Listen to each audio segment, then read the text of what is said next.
Hello hi नमस्कार सभी को मेरा। और आज का ये जो सेशन है हमारा, ये मेंस में जो आपके इंग्लिश लैंग्वेज के क्वेश्चंस पूछे जाते हैं फॉर्म्स ऑफ वर्ब के, उससे ओरिएंटेड है। ठीक, तो ये एक बड़ा ही डिटेल्ड कॉन्सेप्ट है हमारा फॉर्म्स ऑफ वर्ब्स का। ठीक, तो जिसमें हमें अक्सर जो है एग्जाम में क्वेश्चन देखने को मिलते हैं, और छोटी छोटी गलतियों की वजह से जो स्टूडेंट्स है वो एग्जाम में बहुत ही आसान क्वेश्चन को भी गलत कर कर आ जाते हैं। ठीक, तो जहां तक मुझे लगता है कि फॉर्म्स ऑफ वर्ब के क्वेश्चन कुछ ऐसे क्वेश्चंस है कि जिनके अगर हमें एरियाज पता लग जाए कि यहाँ से जो क्वेश्चन पूछे जा रहे हैं, अगर हम उनको कवर अप कर लें तो मुझे लगता है कि ज्यादा मुश्किल चीजें हमारे लिए नहीं है। ठीक, चीजें हमारे लिए आसान ही है अगर हम उनको थोड़ा सा टेक्निकली समझ लें।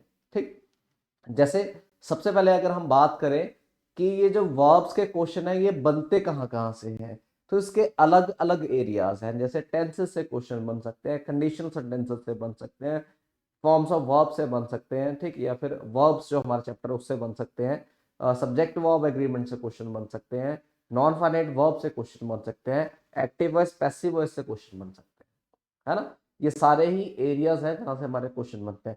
सबसे ज्यादा क्वेश्चन कहां से बनते हैं? सबसे ज्यादा क्वेश्चन बनते हैं आपके subject verb agreement and tenses. सबसे ज्यादा क्वेश्चन यहां से बनते हैं, और हर साल एक क्वेश्चन हमें नॉन फाइनाइट वर्ब से भी देखने को मिलता है। ठीक, अभी तक जो हमारा ट्रेंड चलता रहा है वो ये चलता आ रहा है।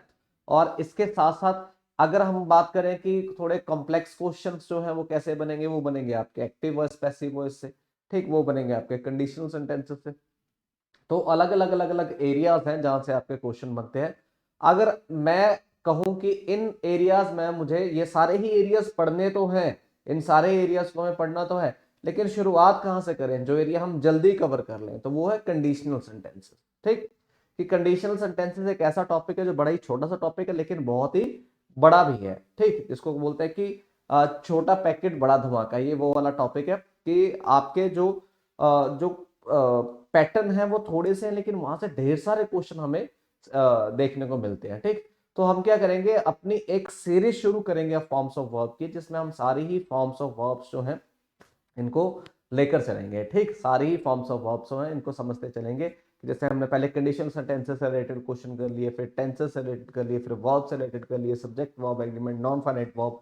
ठीक, ऐसे क्वेश्चन जो है वो हम करते हुए चलेंगे और अपनी सीरीज को कंटिन्यू करेंगे, और कोशिश करेंगे मेंस में आपके जितने भी टॉपिक्स इंग्लिश लैंग्वेज में पूछे जाते हैं वो सभी टॉपिक मैं आप लोगों के साथ डिस्कस करूं, जिससे कि आपको आपके अपकमिंग एग्जाम में बहुत सा फायदा मिले। क्लियर? तो आज के ये जो क्वेश्चन आप देख पा रहे हो स्क्रीन पर, जैसे कि यहाँ पर आप देख पा रहे हो, ये सारे ही क्वेश्चन जो डिराइव किए गए हैं, ये सारे ही कंडीशनल सेंटेंसेस से क्वेश्चन डिराइव किए गए हैं। ठीक, और मैं पूरी कोशिश करूंगा कि आप हर एक क्वेश्चन को इस लेसन को समझने के बाद बहुत इजीली कर पाए। ठीक, तो मेन जो हमारा ये क्वेश्चन जो बने हुए हैं, जैसे कि अगर हम किसी भी क्वेश्चन को उठा लेते हैं। ठीक, जैसे मैंने कहा, had he not drunk too much that day the accident dash. ठीक, तो had been averted, could have been averted, could be averted, can be averted. ठीक, तो ये चार ऑप्शंस हैं। चारों में से आप लोग अक्सर करते क्या है, आप चारों में से चारों ही ऑप्शन पढ़कर देखते हैं, और जो ऑप्शन आपको बोलने में सही लगे आप उस ऑप्शन को क्लिक करके आ जाते हैं। ऐसा ही होता है सबके साथ, ऐसा ही होता है। ठीक, लेकिन ये चीजें आपके साथ तब तक होंगी जब तक आपको इन कॉन्सेप्ट्स की नॉलेज नहीं होगी। एक बार आपने इन कॉन्सेप्ट्स को अच्छे से पढ़ लिया, इन कॉन्सेप्ट्स को अच्छे से समझ लिया, ठीक, तो आपके लिए सारे ही टास्क इजी हो जाएंगे। और आज के इस सेशन में हम पूरी कोशिश करेंगे कि अगर इस सेशन के बाद कभी भी आपको कंडीशनल सेंटेंसेस से फॉर्म्स ऑफ वर्ब का क्वेश्चन आ गया तो आप बहुत इजीली उस फॉर्म्स ऑफ वर्ब के क्वेश्चन को कर पाए। क्लियर? तो चलिए शुरू करते हैं। शुरू करने के लिए सबसे पहले हमें कंडीशनल सेंटेंसेस में ये समझना होगा कि हमारी टाइप्स ऑफ कंडीशंस कितनी है। तो जैसे कि आप देख पा रहे होंगे यहाँ पर हमारी टाइप्स ऑफ कंडीशंस जो है वो चार तरह की हैं। ठीक, first is open condition, second one is first is open condition, second one is semi clause condition, third one is close condition, and the last condition is scientific facts. ठीक, तो ये चार तरह की कंडीशन जो है हमें देखने को मिल रहे हैं। मतलब आपको चार तरह के पैटर्न्स जो हैं वो अपने टिप्स पर रखने होंगे, लेकिन टिप्स पर रखने से पहले आपको समझना होगा कि what is the basic difference between an open condition and semi closed condition, or what is the basic difference between among these conditions. ठीक, तो आपको क्या यहां पर देखना है कि what is the difference, what is the basic difference among these conditions, क्या है कि ओपन कंडीशन क्या होगी, सेमी क्लोज कंडीशन क्या होगी, क्लोज कंडीशन क्या होगी और साइंटिफिक कंडीशन क्या होगी। सबसे पहले हमने समझा कि चार तरह की कंडीशंस हैं, कौन कौन सी है। फर्स्ट इज ओपन, मेरे साथ बोलते रहेंगे सभी। First is open, very good. Second is semi close, third one is closed end the last condition is scientific condition. चार कंडीशंस आप लोगों ने पढ़ ली है, मैंने भी पढ़ ली है। इससे आगे हम देखते हैं चल के कि नेक्स्ट कंडीशन जो है उसमें हमें क्या देखने को मिलेगा। तो चलिए अगला जो हमारा पार्ट है वो है कि ओपन कंडीशन की सबसे पहले बात करें कि ओपन कंडीशन किसको कहा जाएगा। तो ओपन कंडीशन की अगर बात की जाए तो ओपन कंडीशन एक ऐसी कंडीशन है जो प्रोबेबिलिटी शो करती है। क्लियर, एक ऐसी कंडीशन जो क्या शो करती है, प्रोबेबिलिटी शो करती है। मतलब क्या हो कि कोई भी ऐसी कंडीशन जिसमें हमें आने वाले समय में लग रहा है कि इसकी प्रोबेबिलिटी है कि ऐसा हो सकता है, the condition which is probable. जैसे मैंने कहा कि अगर आप बिना आप अच्छे कपड़े नहीं पहन के घूमोगे या फिर अगर आप गर्म कपड़े नहीं पहन के घूमोगे तो आप बीमार पड़ सकते हो। तो क्या इसकी प्रोबेबिलिटी है? जी हाँ, इसकी प्रोबेबिलिटी बिल्कुल है। अगर आपने गर्म कपड़े नहीं पहने तो आप बीमार पड़ सकते हैं। ठीक, मैंने कहा कि अगर आपने समय से दवाई नहीं ली तो आप और ज्यादा बीमार पड़ सकते हो, इसकी भी प्रोबेबिलिटी है। मैंने कहा अगर बारिश नहीं हुई तो ठंड और ज्यादा पड़ सकती है, इसकी भी प्रोबेबिलिटी है। ठीक, तो ऐसी कोई भी कंडीशन जिसकी कोई प्रोबेबिलिटी हमें लग रही हो। ठीक, मैंने कहा कि अगर आपने अभी अच्छे से इंग्लिश लैंग्वेज को नहीं समझा तो आगे चलकर आप एग्जाम क्वालिफाई नहीं कर पाओगे। तो क्या इसकी प्रोबेबिलिटी है? जी हाँ, इसकी भी पूरी पूरी प्रोबेबिलिटी है। ठीक, तो यहां पर कॉन्सेप्ट आप समझिए कि प्रोबेबिलिटी का मतलब क्या है कि कोई संभावना, पॉसिबिलिटी। ठीक, कि ऐसी कोई भी कंडीशन जिसकी फ्यूचर में, आने वाले समय में, देखिए इस चीज को ध्यान से सुनेंगे, आने वाले समय में जिसकी प्रोबेबिलिटी है, जिसकी पॉसिबिलिटी है, दैट इज कॉल्ड क्या? Open condition. उस कंडीशन को कहा जाएगा क्या? Open condition. तो ओपन कंडीशन का सीधा सा मतलब है कि कोई भी ऐसी कंडीशन जिसकी प्रोबेबिलिटी है, जिसकी पॉसिबिलिटी है, उसको क्या कहा जाएगा? उसको कहा जाएगा ओपन कंडीशन। क्लियर बात? तो ओपन कंडीशन या कोई भी कंडीशनल क्लोज जो है उसके दो तरह के क्लोजेस आपको देखने को मिलेंगे। फर्स्ट क्लोज आपको देखने को मिलेगा कंडीशनल क्लोज और दूसरा क्लोज जो है वो आपको देखने को मिलेगा रिजल्ट क्लोज। ये दो तरह के क्लोजेस जो हैं ये आपको हर एक कंडीशनल सेंटेंसेस में देखने को मिलेंगे और जाहिर सी बात है वो क्लोजेस आपके ओपन कंडीशन में भी होंगे। अब मैं एक आपको कुछ बात समझाना चाहूंगा कि कोई भी जो कंडीशनल क्लोज होगा किसी भी कंडीशन का, ये सिर्फ मैं ओपन कंडीशन के लिए नहीं कह रहा हूं, मैं कह रहा हूं किसी भी कंडीशन का जो क्या होगा, जो आपका कंडीशनल क्लोज होगा वो स्टार्ट किससे किया जाएगा? ध्यान से सुनेंगे मेरी बात को। वो स्टार्ट किससे किया जाएगा? वो या तो स्टार्ट होगा इफ से, या स्टार्ट होगा अनलेस से, ठीक, या स्टार्ट होगा अनटिल। ऐसे बहुत से वर्ड हमारे, जैसे कि एज लॉन्ग एज, फिर एज सुन एज, ठीक, प्रोवाइडेड,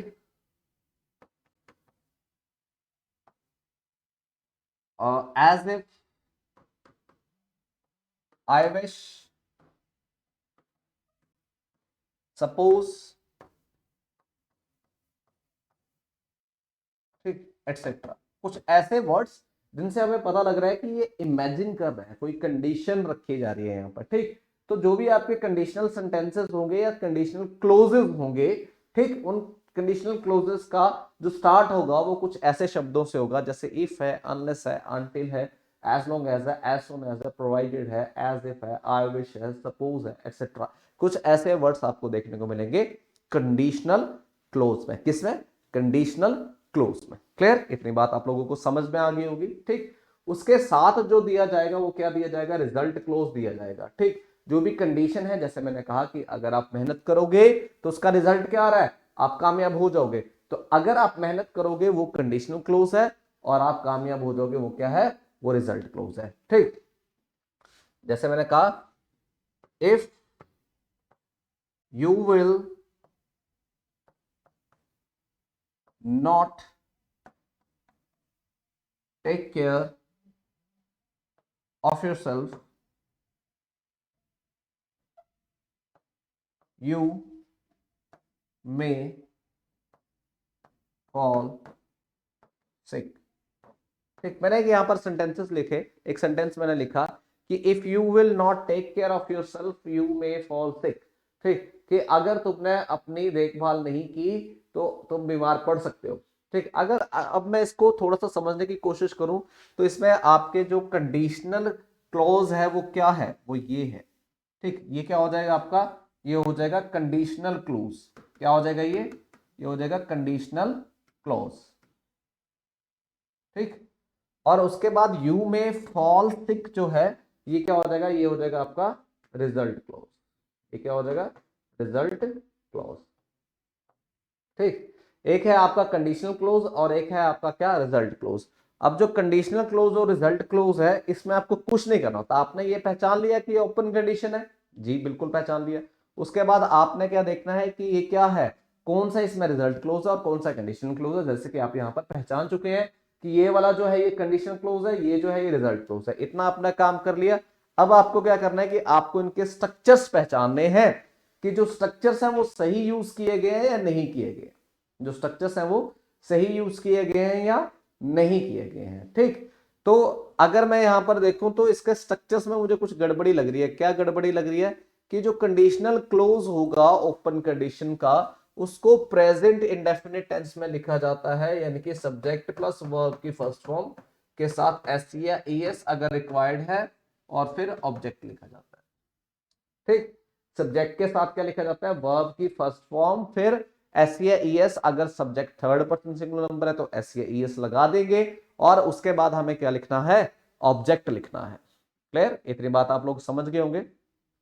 उसके बाद आता है रिजल्ट क्लोज, और रिजल्ट क्लोज में क्या होता है कि एक सब्जेक्ट होता है, फिर उसके बाद हम लिखते हैं या तो शेल या तो विल या तो कैन या तो मे, चारों में से कोई एक लिखते हैं और फिर लिखते हैं वर्ब की फर्स्ट फॉर्म और फिर लिखते हैं ऑब्जेक्ट।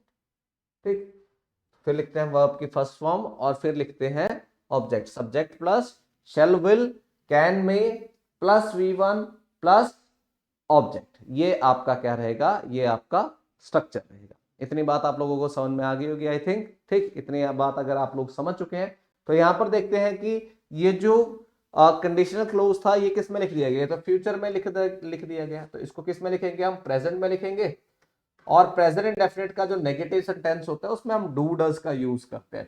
ठीक, तो यहां पर यू है तो इसके लिए डू लगा देंगे, ही शी इट होता तो डस लगा देंगे। ठीक, तो क्या हो जाएगा, if you do not take care of yourself you may fall sick, you may fall सिक।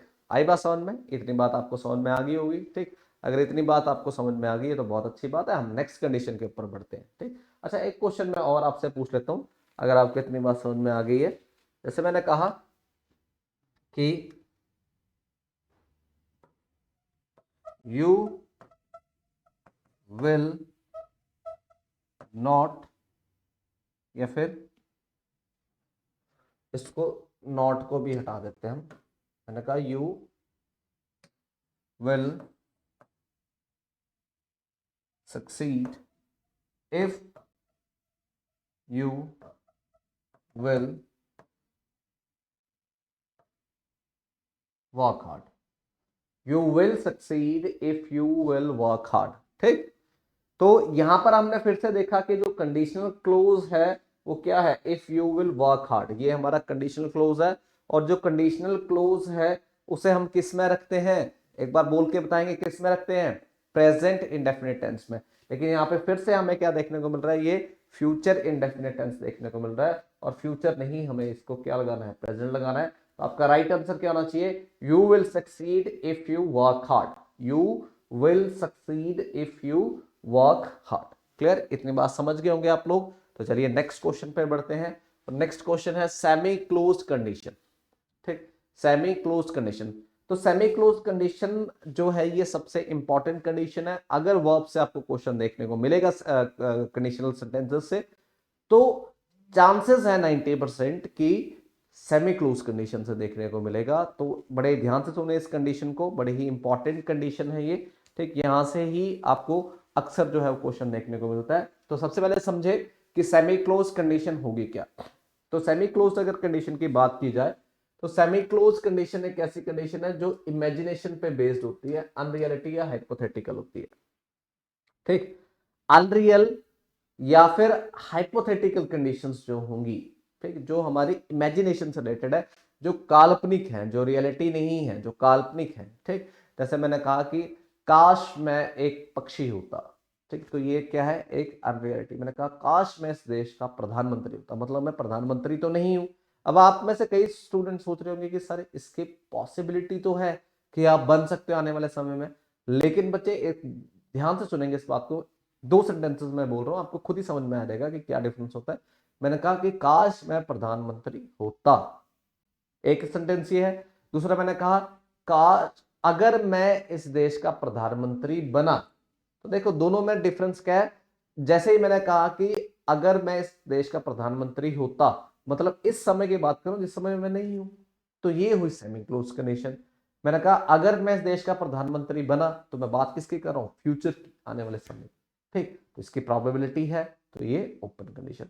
बहुत से स्टूडेंट इन बातों में कंफ्यूज होते हैं, इस करके ये बात क्लियर कर रहा हूं। ठीक, तो कई बार ऐसा हमें लगता है कि यार इसकी प्रोबेबिलिटी तो है, लेकिन देखिए ध्यान देंगे, मैंने कहा काश मैं इस देश का प्रधानमंत्री होता, मतलब अभी, अगर मैं इस देश का प्रधानमंत्री होता अभी, अभी की बात करूं तो अभी तो पॉसिबल नहीं है, अभी तो मैं नहीं हूं। ठीक, तो ये क्या हो जाएगी, ये हो जाएगी सेमी क्लोज कंडीशन। अगर मैं कहूं अगर मैं इस देश का प्रधानमंत्री बना, बना मतलब आने वाले समय की बात कर रहा हूं, फ्यूचर की बात कर रहा हूं। ठीक, तो ये क्या हो जाएगी, ये हो जाएगी आपकी क्या, ओपन कंडीशन। क्लियर। तो कोई भी ऐसी कंडीशन जो इमेजिनेशन से रिलेटेड हो, जिसमें हम काल्पनिक बातें करें, है ना, कि जैसे मैंने कहा कि अगर मेरे पंख होते तो मैं उड़ जाता, है ना, मैं घोंसले में रहता, ठीक, मैं एक पेड़ से दूसरे पेड़ पे जाता। ये सारी कौन सी बातें, काल्पनिक बातें।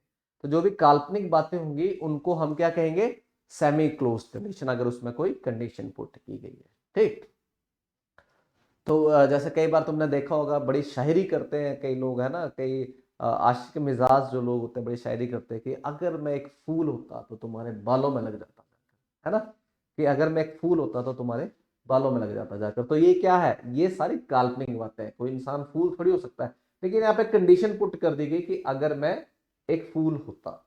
ठीक, तो ये कौन सी कंडीशन बन रही है, ये सेमी क्लोज कंडीशन बन रही है। ठीक, आजकल आप जो देखिए प्रैक्टिस जो है ना, प्रैक्टिस करने के लिए कुछ भी कर सकते हो। आप उठा के इंस्टाग्राम चलाने लग जाओ, इंस्टाग्राम चलाने लग जाओ, वहां पे तुम्हें बहुत सी ऐसे जो है, जैसे जब आप रील्स देख रहोगे, बहुत सी कंडीशन आपको देखने को मिलेगी, आप उसी में से कैटेगराइज करना शुरू कर दो कि ये सेमी क्लोज कंडीशन है, ये क्लोज है, ये साइंटिफिक है, ये ओपन है। मजा आएगा, करके देखना, मजा आएगा, आपकी प्रैक्टिस भी हो जाएगी और मजा भी आएगा। ठीक, तो अब आपको करना क्या है कि जो सेमी क्लोज कंडीशन होगी उसका आपको कंडीशनल क्लोज और रिजल्ट क्लोज पता होना चाहिए। तो देखिए इसका जो कंडीशनल क्लोज होगा उसमें हम क्या करेंगे कि एक जो आपका सब्जेक्ट होगा, ठीक, उसके बाद हम क्या लिख देंगे, वर लिख देंगे, और फिर लिख देंगे ऑब्जेक्ट, सॉरी कॉम्प्लीमेंट। ठीक, और दूसरा जो है उसमें क्या होगा, दो यहाँ पे हमें स्ट्रक्चर देखने को मिलेंगे। इस सब्जेक्ट के बाद आप वर्ब की सेकंड फॉर्म भी लिख सकते हैं और फिर उसका ऑब्जेक्ट लिख सकते हैं। ऐसा कब होगा, ऐसा कब होगा, तो देखिए ऐसा तब होगा, वर का यूज तब होगा जब मैं किसी एक कैरेक्टर को किसी दूसरे कैरेक्टर में एज्यूम कर रहा हूं। जैसे मान लीजिए मैंने कहा कि अगर मैं एक फूल होता, ठीक, अगर मैं एक फूल होता, तो यहां पर मैंने खुद के कैरेक्टर को एक फूल के कैरेक्टर में अज्यूम कर लिया, एक आइडेंटिटी को दूसरी आइडेंटिटी में अज्यूम कर लिया। ठीक, अगर मैंने कहा कि अगर मैं इस देश का प्रधानमंत्री होता, तो मैंने क्या करा, अपनी आइडेंटिटी को देश की प्रधानमंत्री की आइडेंटिटी में अज्यूम कर लिया। मैंने कहा अगर मैं राजा होता, ठीक, या फिर मैंने कहा कि अगर तुम गाय होते, ठीक, तो तुम्हें क्या एज्यूम कर लिया मैंने, as a guy use assume कर लिया। ठीक, तो क्या हुआ, ये जो स्ट्रक्चर थे, इन स्ट्रक्चर्स में मैंने, या इन सेंटेंसेस में मैंने क्या करा, मैंने एक आइडेंटिटी को किसी दूसरी आइडेंटिटी में एज्यूम कर लिया। क्या करा मैंने, किसी एक आइडेंटिटी को किसी दूसरी आइडेंटिटी में एज्यूम कर लिया। अब जब भी मैं किसी एक आइडेंटिटी को किसी दूसरी आइडेंटिटी में एज्यूम करूंगा, तो सब्जेक्ट फिर कोई भी हो, आई हो, वी हो, you, they, he, she, it, कोई भी सब्जेक्ट हो, doesn't matter, we have to use verb as a form of verb there. Clear? तो हमें क्या करना है, वर्ब का ही यूज करना है, फर्क नहीं पड़ता सब्जेक्ट क्या है, सब्जेक्ट चाहे आई है, चाहे वी है, चाहे यू है, चाहे दे है, चाहे ही, चाहे शी, चाहे इट, कोई भी सब्जेक्ट है, कोई फर्क नहीं पड़ता। आपको क्या करना है, आपको सब्जेक्ट के बाद वर्ब का यूज कर लेना है, आपको क्या करना है, सब्जेक्ट के बाद वर्ब का यूज कर लेना है। ठीक, जैसे मैंने कहा, if he was a lion, ठीक, if he was a lion.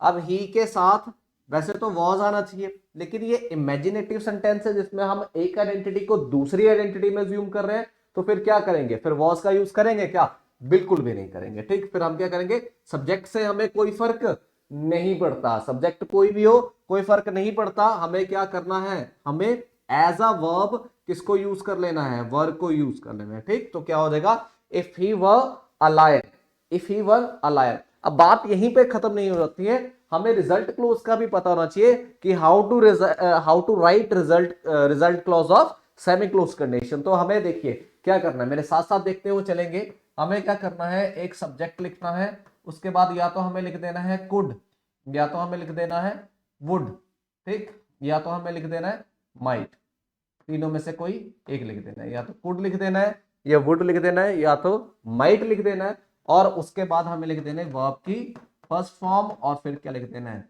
Object लिख देना है। ठीक, ये आपको स्ट्रक्चर फॉलो करना है। जैसे मैंने कहा, if he were a lion he will live in forest, he will live in forest, मैंने यहां पे सेंटेंस लिख दिया, if he was a lion he will live in forest। तो क्या हो जाएगा, पहले तो हमने देख ही लिया if he were a lion, अब उसके बाद हमने क्या देखा कि सब्जेक्ट के बाद या तो वुड आएगा, या कुड, या माइट, तीनों में से कोई एक आएगा। तो क्या कर देंगे, यहाँ पर विल की जगह पे वुड लिख देंगे।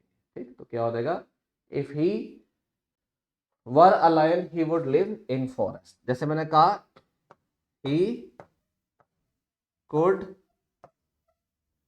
Fly if he was a bird।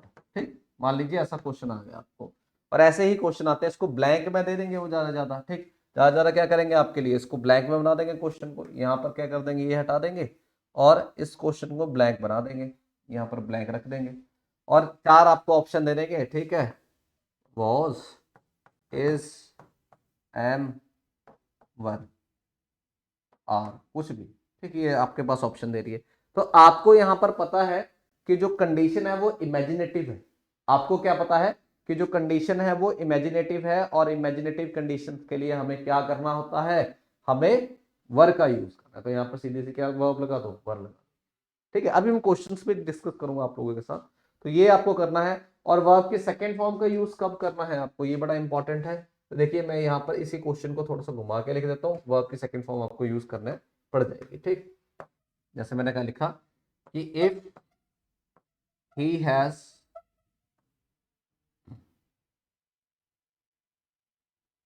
Wings, if he has wings he could fly to you। मैं कह रहा हूं कि अगर उसकी विंग्स होती, अगर उसकी विंग्स होती तो वो उड़ के तुम्हारे पास आ सकता था, है ना। तो ये भी क्या है, ये भी इमेजिनेशन है। क्या अब मेरे को ऐसा लिखना चाहिए कि if he were wings, if he were wings. तो अभी हमने समझा था कि वर का यूज कब किया जाएगा, जब हम किसी एक आइडेंटिटी को किसी दूसरी आइडेंटिटी में ज्यूम करें, बट यहां पर ऐसा कुछ नहीं है, नहीं है। ठीक, यहां पर हमने ही को विंग्स नहीं माना, हमने कहा कि ही के पास विंग्स होते, यानी कि ये आपकी एक आइडेंटिटी को दूसरी आइडेंटिटी में हम ज्यूम नहीं कर रहे हैं। अगर नहीं कर रहे हैं तो हमें वर्ब की सेकंड फॉर्म का यूज करना है, वर्ब का यूज नहीं करना। तो हम यहां पर क्या लिख देंगे कि इफ ही हैड विंग्स। ठीक, यहां पर क्या लिख देंगे, if he had wings he could fly to you, if he had wings he could fly to you. आई बात समझ में, इतनी बात आप लोग समझ गए होंगे। ठीक, चलिए बहुत बढ़िया। उसके बाद नेक्स्ट चलते हैं हम, नेक्स्ट आएगी हमारी कौन सी कंडीशन, क्लोज कंडीशन। तो क्लोज कंडीशन का जो स्ट्रक्चर है उसको समझ ले। क्लोज कंडीशन होगी इफ प्लस उसके बाद सब्जेक्ट फिर हेड प्लस वर्ब की थर्ड फॉर्म और प्लस ऑब्जेक्ट, ठीक। और फिर क्या आएगा, रिजल्ट क्लोज आएगा। रिजल्ट क्लोज में आप क्या करेंगे, सब्जेक्ट प्लस लिखेंगे कुड या फिर वुड, जैसे हमने पहले करा था, कुड वुड माइट, तीनों में से कोई एक लिखेंगे। और उसके बाद पहले हम वर्ब की फर्स्ट फॉर्म लिखते थे, अब इसमें लिखेंगे हैव और फिर वर्ब की थर्ड फॉर्म। अब क्लोज कंडीशन कहा किसको जाता है, ये सबसे बड़ा पॉइंट। तो क्लोज कंडीशन की अगर बात की जाए तो क्लोज कंडीशन एक ऐसी कंडीशन है which is based on past actions. Past में कोई आपका एक्शन हुआ और उस पर आप एक कंडीशन रख रहे हो, ठीक। कि मान लीजिए मैंने कहा कि कल भाई, कल ना एक लड़की ने पी रखी थी और उसने स्कूटी ठोक दी जाकर, ठीक। तो अब बात कर रहे हो आप कि अगर उसने दारू नहीं पी होती ना, अगर उसने शराब नहीं पी होती तो वो बच सकती थी। तो यहां पर आप किस पे बेस्ड कंडीशन सोच रहे हो, किसी पास्ट एक्शन पे बेस्ड कंडीशन सोच रहे हो कि अगर ऐसा नहीं हुआ था तो ऐसा हो जाता है ना।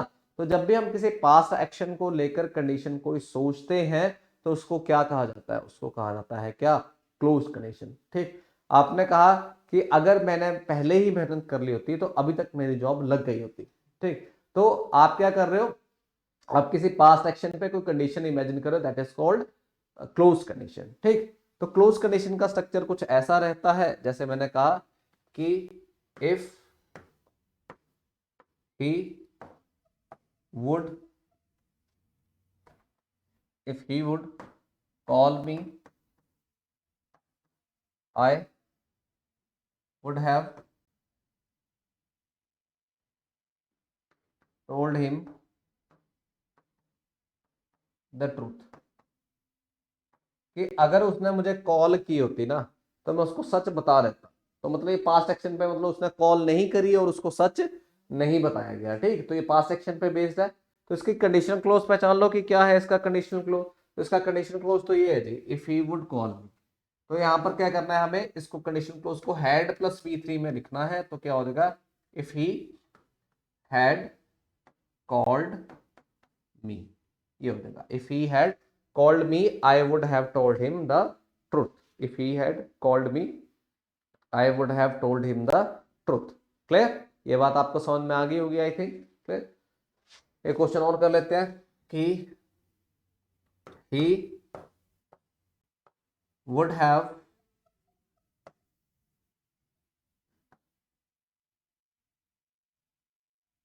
succeeded if he worked hard। कि वो कामयाब हो गया होता अगर उसने मेहनत कर ली होती, वो कामयाब हो गया होता अगर उसने मेहनत कर ली होती, ठीक। तो अब यहां पर कंडीशनल क्लोज ये लिखा गया है, ठीक। और ये क्या लिख दिया गया है, ये लिख दिया गया है रिजल्ट क्लोज। ये कंडीशनल क्लोज लिख दिया गया है और ये रिजल्ट क्लोज लिख दिया गया है, ठीक। अब क्या होगा कि जो रिजल्ट क्लोज है वो तो सही लिखा है, वुड प्लस है प्लस V3, लेकिन जो कंडीशनल क्लोज है उसको फिर से हमने पास्ट इंडेफिनिट में लिख दिया और हमें किस में चेंज करना है, पास्ट परफेक्ट में। जस्ट यही करना होता है आपको, ठीक। तो आपको मेनली करना क्या है कि आपको कंडीशनल क्लोजेस के जितनी भी कंडीशन है उनके स्ट्रक्चर्स याद होने चाहिए। अगर स्ट्रक्चर्स याद हो तो आप क्वेश्चंस को बहुत इजीली कर पाएंगे। क्लियर, इतनी बात आप लोगों को समझ में आ गई होगी, ठीक। तो ये तीन इंपॉर्टेंट कंडीशंस थी हमारी, ठीक।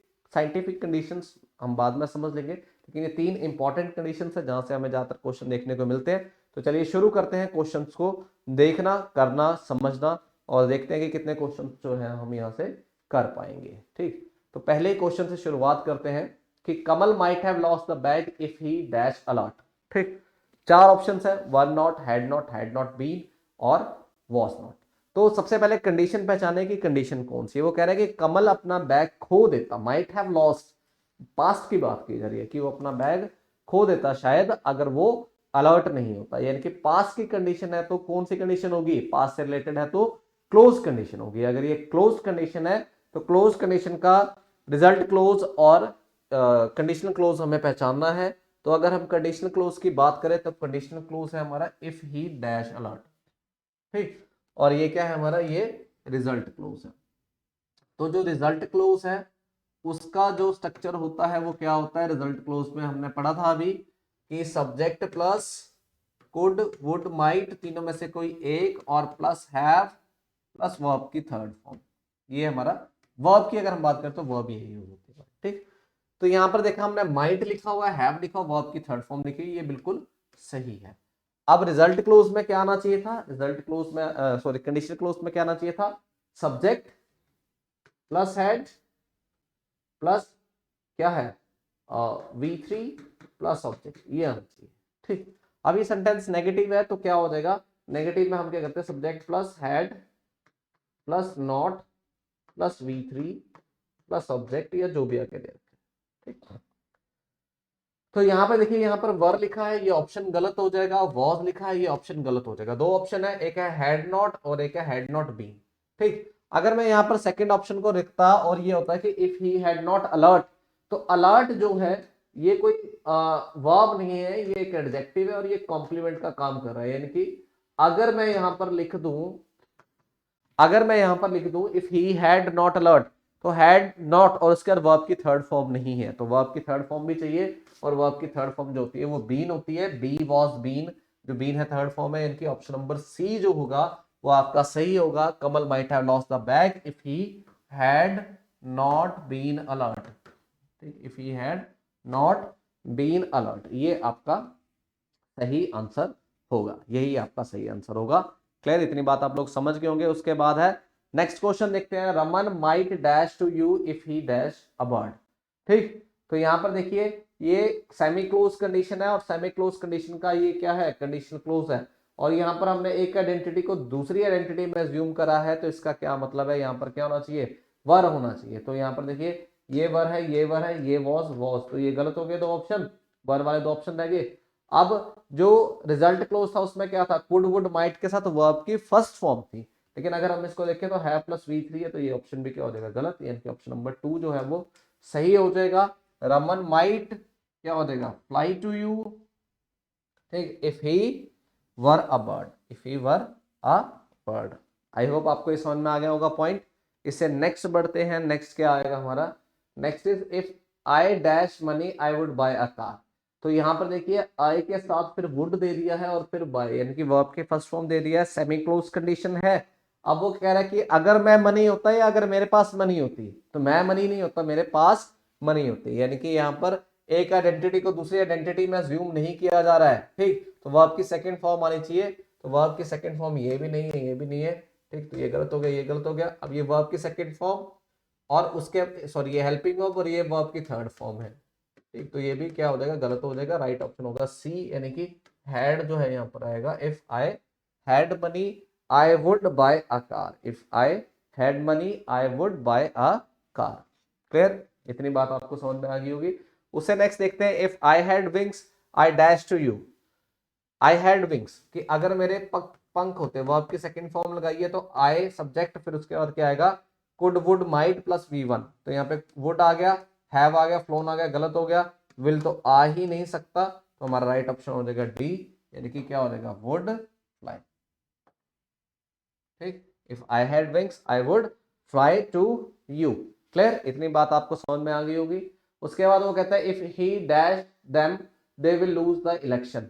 ठीक, तो they will lose the election का मतलब क्या, कि इलेक्शन हार जाएंगे, यानी कि फ्यूचर की प्रोबेबिलिटी है। अगर फ्यूचर की प्रोबेबिलिटी है तो कौन सी कंडीशन है, फिर है ये कौन सी, semi close sorry open condition. ठीक, तो अगर ये ओपन कंडीशन है तो ओपन कंडीशन में जो आपका कंडीशनल क्लोज है उसको प्रेजेंट इंडेफिनिट टेंस में लिखा जाता है। अब यहाँ पर विल नॉट सपोर्ट लिखा है तो गलत हो जाएगा। ठीक है, इज नॉट सपोर्ट लिखा है तो ये भी गलत हो जाएगा। ठीक, अब डज नॉट या डू नॉट आना चाहिए, अब ही है तो डज नॉट सपोर्ट होना चाहिए और राइट आंसर सी हो जाएगा, ये हो जाएगा गलत। ठीक, तो ऐसे क्वेश्चन आएंगे आपको, आसान से क्वेश्चन होते हैं, मुश्किल कुछ होता नहीं है।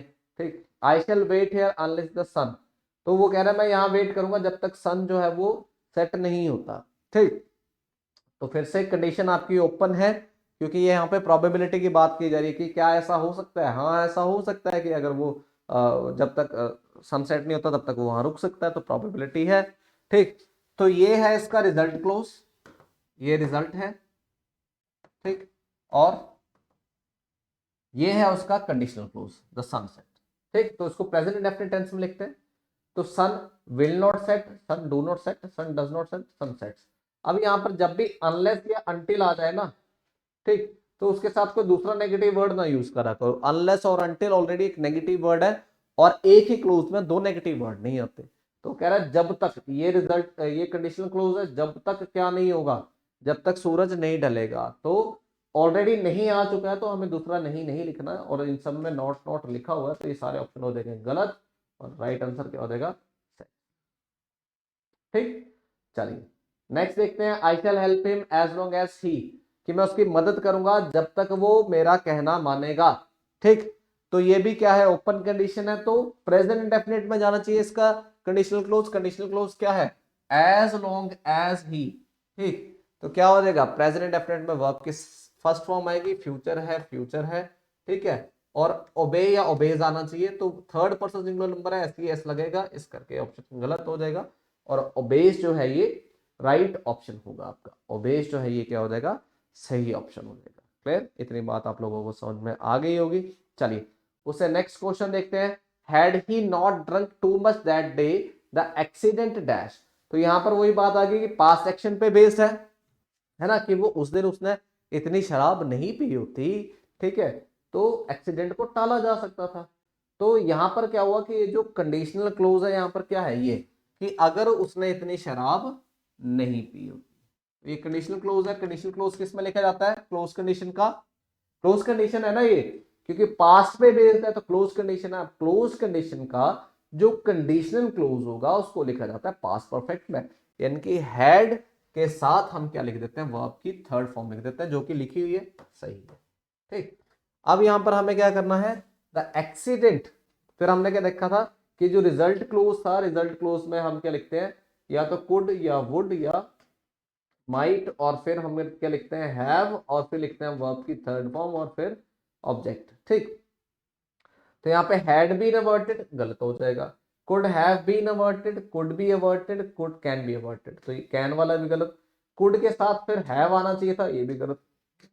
राइट आंसर क्या होगा, कुड हैव बीन अवर्टेड, ये आपका राइट आंसर होगा, could have been averted. Clear, next question की तरफ बढ़ते हैं, they dash the match if they dash so many catches. तो यहां पर देखिए वो ये भी पास्ट कंडीशन पे बेस्ड है कि वो मैच जीत सकते थे अगर वो क्या करते, अगर वो इतने कैचेस नहीं छोड़ते। ठीक, तो यहां पर देखिए पास्ट एक्शन पे बेस्ड है, अगर पास्ट एक्शन पे बेस्ड है तो क्लोज कंडीशन है, तो ये रिजल्ट, सॉरी ये condition close, condition close past perfect में लिखा जाता है, ये किस में लिख दिया उन्होंने, डिड नॉट ड्रॉप्ड। ठीक, past indefinite, had not drop past perfect, had not drop past perfect, had not drop past perfect, तो ये तीन ऑप्शन हो सकते हैं। अब रिजल्ट क्लोज में क्या होता है, कुड वुड माइट प्लस है प्लस V3, तो यहाँ पर कुड के साथ विन लिख दिया, ऑप्शन हो गया। ठीक, कुड हैव वॉन हो सकता है, कुड बी वॉन बी नहीं आता, हैव प्लस V3 आता है, कुड हैव वॉन ये भी हो सकता है। ठीक, तो यहां पर देखिए जो राइट आंसर बनेगा ये बनेगा, दे could have won the match if they had not dropped so many catches, यानी कि डी जो है ये सही हो जाएगा, क्योंकि ये तो गलत इसलिए हो गया क्योंकि डिड नॉट ड्रॉप है, ये तो वैसे ही गलत हो गया। ठीक, तो राइट आंसर क्या हो जाएगा, they could have won the match if they had not dropped so many catches. आई बात समझ में। 10वां जो क्वेश्चन है हमारा क्या है, they might have got late if they dash faster. ठीक, तो they might have got late, यहां पर आपको दिख गया कि पास्ट परफेक्ट, सॉरी ये पास्ट कंडीशन है, और यहाँ पर कुड वुड माइट प्लस है प्लस V3, तो ये किस में जाना चाहिए था, पास्ट परफेक्ट में जाना चाहिए था, तो क्या हो जाएगा पास्ट परफेक्ट, ये पास्ट इंडेफिनिट गलत हो गया। हैड नॉट रन ये सही हो सकता है, हैड नॉट रैन, रैन नहीं होती, थर्ड फॉर्म रन होगी, ये भी गलत हो गया। हैव नॉट ये भी नहीं हो सकता, तो option number C, they might have got late if they had not run faster. Clear, I hope आपको ये पॉइंट बहुत अच्छे से समझ में आ रहे होंगे, और अगर समझ में नहीं भी आएंगे एक बारी में तो वीडियो को रिपीट कर करके जरूर देखें। ठीक, तो ये था हमारा आज का सेशन।